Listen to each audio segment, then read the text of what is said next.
Last year, my wife and I made a somewhat terrifying decision to skip summer camp for our kids. It meant adjusting our work schedules, juggling childcare, and wondering if my business would crash and burn. Spoiler alert, it didn't. So guess what? We're trying it again this year, and this time we're going to do it hopefully a little better.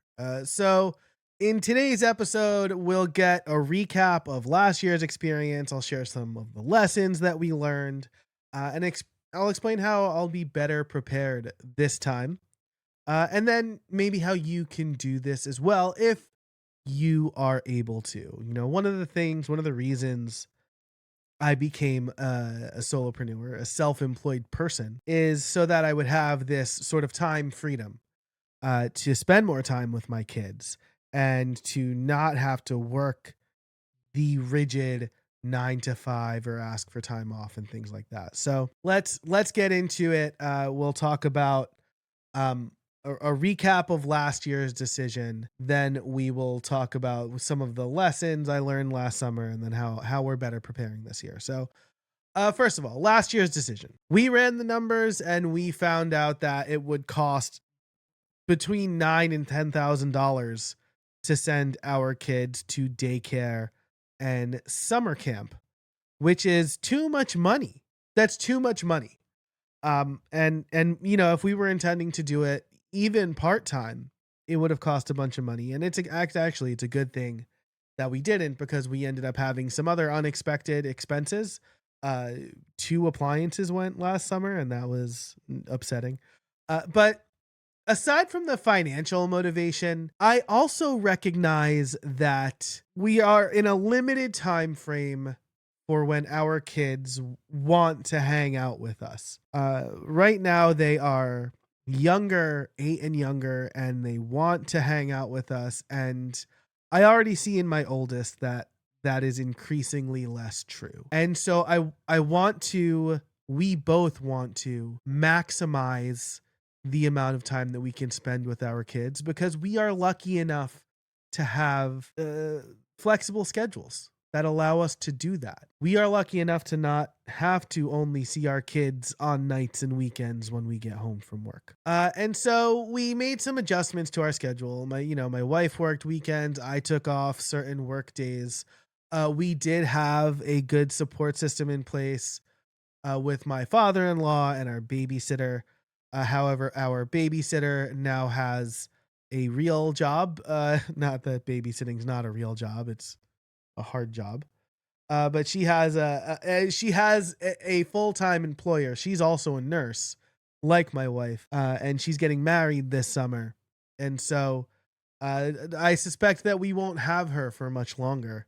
And so, while we did have a good support system in place and we made adjustments to our work schedule, last year, I'll link to last year's episode if you want to hear the first installment in this series. I guess I gave myself a solid B for how things went overall.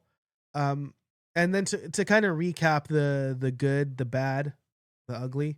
I don't think I did good, bad, ugly for this, but the good, right?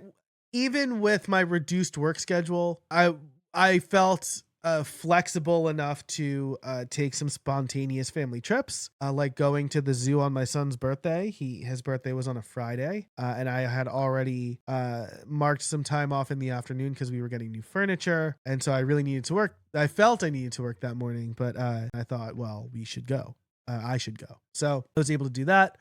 I was able to completely disconnect during family vacations, which is nice. I hate working on family vacations. This is something I've talked about a lot this year because of my yearly theme, the year of being present, and the fact that we went to Disney World and I didn't bring my laptop or do any work. I was also able to maintain boundaries, so I didn't want to work full weekend days. And I tried very hard not to do that, especially when my wife was home, because we had very few days where all 5 of us were together, right? Between her working and me working. And so I really wanted to be able to spend those times with the family. Some of the challenges, though, were that if I was unmotivated on a work day, it really felt amplified that I had limited work time. And so I put even more pressure on myself to get the work done. I still took on too much. I was still saying yes to a lot of things that I shouldn't have. And then, a couple of things that one I see coming again, but early in the summer, there were some communication issues between my wife and me. We were kind of just surviving in early summer and we weren't communicating as well as we could have. And that did get better, but that was a problem early on. And then the personal challenges, maintaining an exercise routine, healthy eating. That's going to continue to be a problem, but I turned 40 in October and I want to lose 40 pounds by then. I guess it's closer to 30 now, but I want to lose an appreciable amount of weight by then, and diet and exercise are crucial to that. And so I am more motivated this year to make sure that that happens. How are we going to be better prepared this year? Well, first of all, we are, unlike last year, we're more on top of the childcare and how our schedule's going to work than we were last year, right? We had a plan for June in May, and now my wife is going to make the rest of her summer schedule, and it'll be a little bit better and more manageable. So we're going to have more planned activities and outings. This was something that I struggled with. I still didn't like taking my kids out places last year by myself. I felt pretty overwhelmed by it, and that's just something I have to get over. Being in Disney World helped with that. And so, I am taking them out more by myself. And so definitely more of that, more planned activities, more outings. We do have a new fence in our yard. And thanks to that, there can be more unsupervised play in the backyard, which is nice. We do want to find like a better balance between free time and organized time though. Kids need structure, and when they don't have structure, that's when they get bored and mad, and they have trouble regulating their emotions, and me too, right? So I need to remember that even though as an adult I would kill to be bored, as a kid, boredom is just terrible, right? Because not boredom in the sense that they have free time to expand and explore, but boredom in the sense that if there's no structure, if they don't know what to expect in a day, then that will wreak havoc on their little brains, and it'll make it worse for me and my wife. So we're definitely going to have more structure to the kids' day.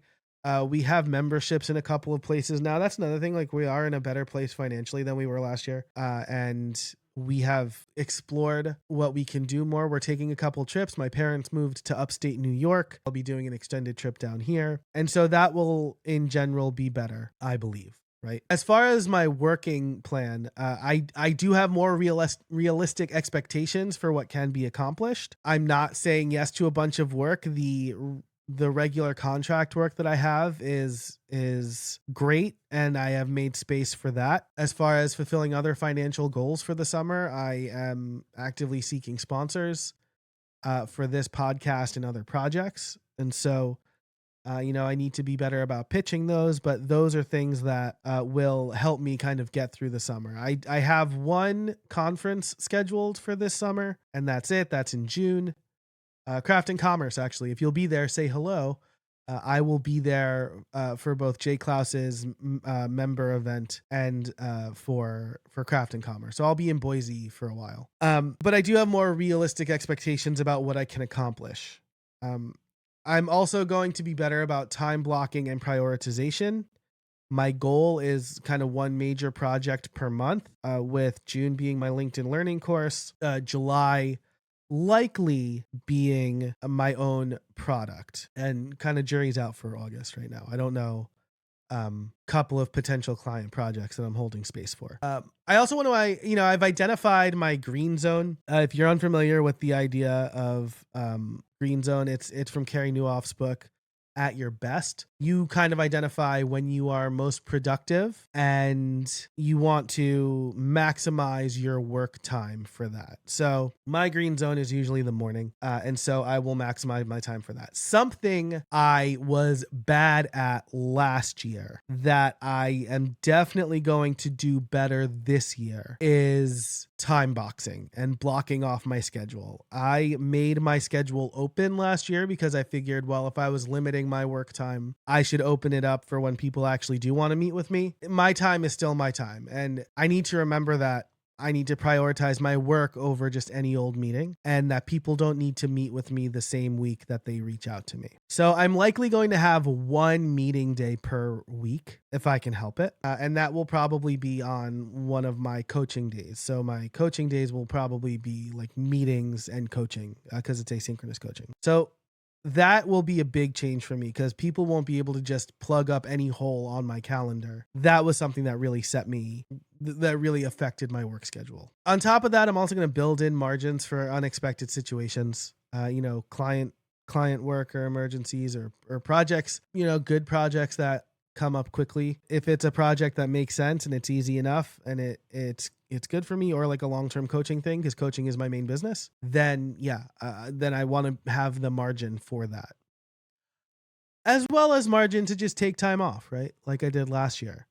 So my family is the priority as long as my business is not withering away, right? That I'm not going to take every day off or a part of every day off, but for when there's a ad hoc family outing somewhere, I don't want to miss that. I had the flu over Memorial Day weekend and I missed, my family went sailing. My father-in-law has a boat. I'm really sad that I missed that. On the family side of things, better communication systems, regularly checking in with my wife to see how things are going, more intentional conversations about giving each other a break. Between you and me, I am better at taking a break when she offers than she is when I offer. And I'm going to impress that point upon her that, we basically have like a code phrase. It's not really a code. It's like, do you need a break? And that is a nice way of saying, go take a walk.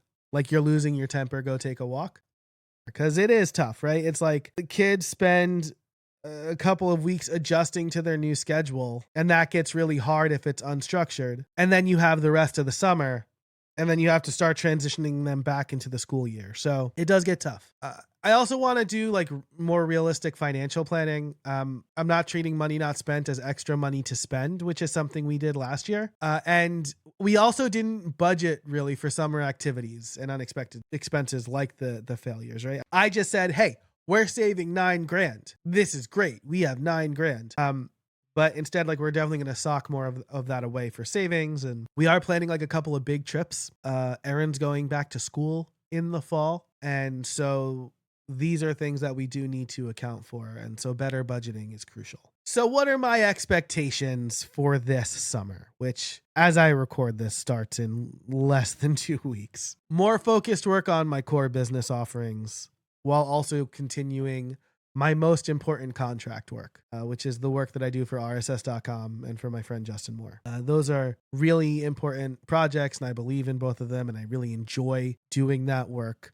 And it's really important to me that I continue to deliver. Clearer boundaries around project scope. So I definitely need to consider and account for how much time a project will take me before I say yes to it. I also need to say no to more things. So I'm not going to say yes to every little thing that comes through. I'm going to seek more sponsorship so that I don't have to take on as many projects. I'm going to better vet potential coaching clients. Well, ideally, I would like to land 1 or 2 bigger coaching clients versus a bunch of one-off coaching clients, because the momentum that builds from repeatedly meeting with somebody and not having to relearn a bunch of things is good. And I'm going to focus on my own projects and products. Hopefully start selling a couple of them that don't take my personal time, or that don't require real one-on-one, like one-to-one in real time, right? Like most of my coaching is one-to-one real time. I'd like to really make a version of my on-demand or asynchronous coaching that that works and that people actually want for family expectations, right? I want to do all the, do all the campy family guy things, right? Like family man things, not family guy. Create meaningful memories with the kids, plan fun activities, which we're already doing. Not think about work when I'm not at work. I've been doing that has been my whole yearly theme, and I think I've been doing a really good job of it. I'm actually really pleased with how my yearly theme is going. Maybe I'll do like a bonus check-in halfway through the summer. But the way I'll measure success in my personal life is, have we appropriately saved money? Have we spent good time with the kids? Are we not losing it? Or are we losing it less than we were losing it last summer? And are the kids having fun? So that's what we're thinking about for this summer. Again, like last year wasn't so bad that we're not doing it. And we do have support still from my father-in-law, and I think we're recruiting a couple of other babysitters, which is good, as needed. But we do know the onus is going to fall mostly on us. My father-in-law has a life, and he's been very helpful and generous with his time. And I always want to make sure that we're not taking advantage of that. I want to make money to support my family so I can spend time with my family, right? Not doing summer camp is a great way for me to both save money, but also spend more time with my kids. And if I didn't have that philosophy, and I didn't do the things I do, which is like build space in my life through systems and automations, I wouldn't be able to do that, right? Like I know that like one day in early June, I'm going to record a bunch of podcast episodes and schedule them out, or give them to my VA to schedule them out for the summer, so I don't have to constantly think about, oh, what's my next episode? So, I don't have a strong conclusion here. This is just, we did something last year. I'm excited to see how it goes this year. I think I've learned a lot. What are your summer plans? Are you doing summer camp? Are you trying something like this? Have you done this? Do you have any tips for me? You can write in over at streamlinedfeedback.com. That's streamlined with a D, feedback.com. I'll follow up with an episode at the end of the summer. I might do some Joe's audio notes throughout the summer. If I think about it, I've been like slacking on those lately. I don't feel like I've had much to talk about this, between trips and the school year ending and me being sick, but I suspect that'll change. I find that a lot of my best thoughts come when my kids are like playing outside. So if you want kind of more up to the minute on that, check out notes.casabona.org. But that's it for this episode. Thanks so much for listening. And until next time, I hope you find some space in your week.